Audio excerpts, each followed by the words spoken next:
So we say, well, what's the problem then? What's the number one problem? Across the nation. I'm not speaking about Calhoun. I'm across the nation. And I said general academic for a reason. Any health science folks in the room? Do you ever go through accreditation? Like every time they turn around, they're accredited to death. They understand standards. They understand this thing. General academic historically has never really had these standards, any. So that's why that was the first place we addressed. Top 10 enrollment courses. Every degree-seeking student on your campus has to take one or more of those courses. So that was a really good place for us to start. And of course, the answer is faculty resistance. It's like John F. Kennedy said, change progress requires change. And change, unfortunately, has its enemies, but we can't improve unless we change. There's the dilemma. So the one word, you want to get rid of one word in your vocabulary that'll take you to the next level? Word fault. Get rid of fault. Don't matter whose fault it is. We got plenty of people to blame. We got plenty of parents, K through 12, society. We can go on and on and on, all the people to blame. It's our responsibility to take that student from day one where they are and get them to where they need to be. No matter whose fault it is. It's our responsibility to react to it. Key word. It keeps a positive in there. Because we understand the deal. Been around education a long time. These programs come and go, don't they? You got one come you don't like, hey, just sit back and resist long enough. It'll go away. Because what happens when we sit down at the end of 2 or 3 years and we look at the data, we say, we didn't get this increase like we wanted. This program just didn't work for us. Oh, it wasn't the program. The program was wonderful. It was lack of at-scale implementation of that program. And unfortunately, students don't do optional. You ever heard that statement? Let's make this 21st century statement.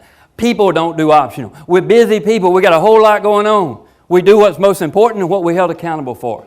And that's why the 3 words were not just training and support, but also the accountability. Because see, we can go to all kinds of professional development activities. We can sit through 12 hours of professional development activity. When we go back to the classroom and do the same thing we've been doing day after day, there was nothing developed. So to get the development, there has to be something put into action. We're very big on action plans at Wallace Community College. Every assessment we do, whether it's a course evaluation or whether it's course success rates, we sit down at the end of the semester and say, okay, how can we address this? What are we going to do better? And we hit the hard question. There's a hard question here about breach of academic integrity. Because I know you're thinking, well, you're talking about students cheating on tests or plagiarizing, and those are important. No, we're talking about ones that affect millions of students across this country. And that is knowing a problem exists and just not doing anything about it. It's too difficult. We're just not going to address it. There's too many variables associated with it. Or even better than that, what if we set a standard but we fail to implement a system of, hear those words again, training, support, and accountability? Because let's be honest here. You could be the least effective faculty member on the planet, and you could set high standards. You agree? And you could always say, well, I set high standards, like you're the only one that does. That's not the question. The question is, where's your level of training, support, and accountability? Is it above that? Then you're in good shape. Is it below that? Then it's not the students. You with me? This is a lot like parenting. We can set that discipline level wherever we want, as long as the love level is higher. When it gets out of balance, bad things happen. We got to keep it in balance.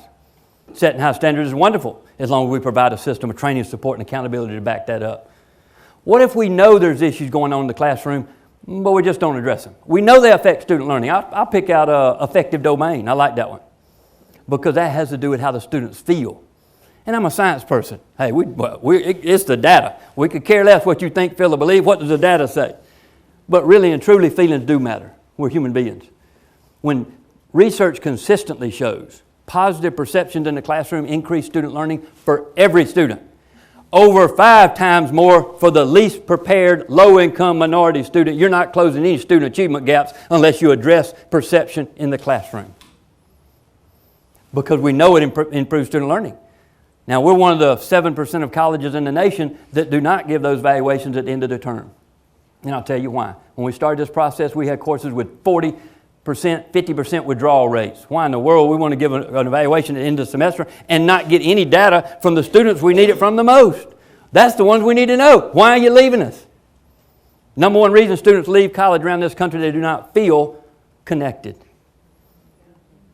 Research shows they just make a connection, true connection, with 3 people on campus, the rate of completion doubles. I'm thinking, 3? How about every instructor you have? I wonder what would happen to completion rates if that happened. So effective domains are a very important one. So we do ours at midterm for that reason. Now that withdrawal rates are under control, maybe we'll change that. We'll talk more about those in a minute.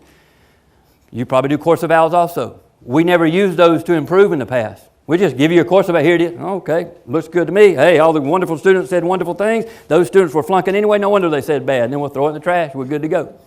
We never once used them to improve. So we'll talk more about that in a second. So our challenge, we're one of the most educationally researched countries on the planet. We don't need more research to tell us what to do. What we need to do is take what's common knowledge and make it common practice. And that's the key.